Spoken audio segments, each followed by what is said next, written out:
Hello friends, welcome to the channel Applied Chemistry. You watched, you learned.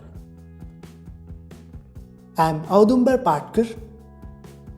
I completed my masters in analytical chemistry and serving as an educator since 2012.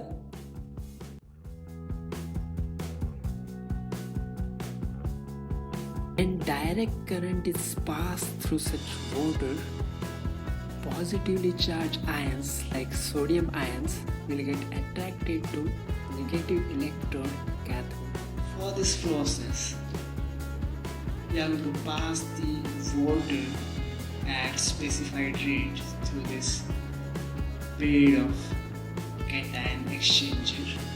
Solvent spontaneously passes through a semi-permeable membrane which allows to pass only small molecules like water. The flow of solvent through such membrane is to maintain even concentration of salt on both sides of membrane. Hence, here solvent flow from less concentrated area such as fresh water to high concentrated solutions such as seawater